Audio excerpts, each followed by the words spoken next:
Panyaya iri kutenderera yekuti mambo makope vakachaja mombe 7 hazisirizvo. Vana ava pakaitika chiitiko ichi, mambo Nhumbiro nevakapwanya mota yake vakataurirana kuti iwe bhadharisa kugadzisa mota, asi mumwe wevaviri vabereki ava haana kudzoka achibva aenderera futi. Ndipo pakazouya mambo Nhumbiro woti gona izvi zvaitika mambo, vana ava vari mudunhu menyu munoita sei?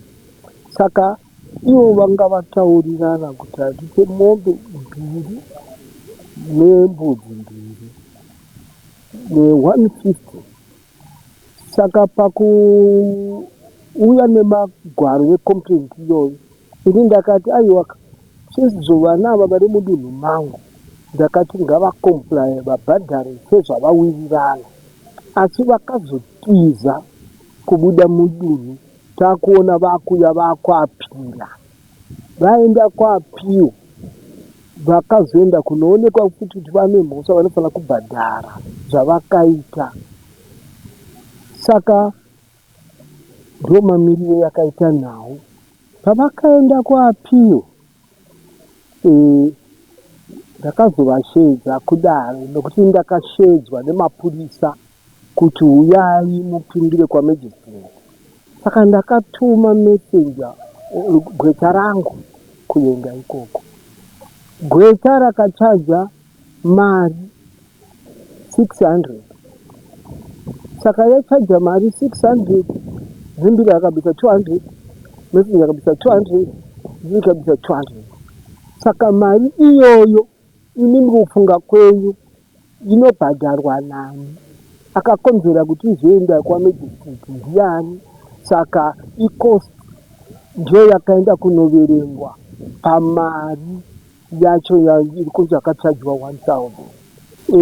Iyi mari iri kutaurwa kuti yakachajwa namambo, aiwa patakamutonga isusu akazoita appeal kwamajistrate. Aita appeal kwamajistrate, akaenda kunopinda kudare, ndobva adyiwa nenyaya. Saka gweta rakaendako rakachaja mari yarini kuti ende inomirira mambo.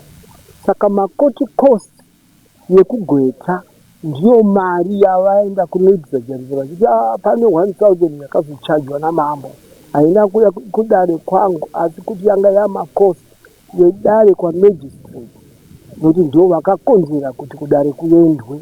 Uyu mwana wangu uyu akashambadzira aibvunza kuti mambo makope ndiani.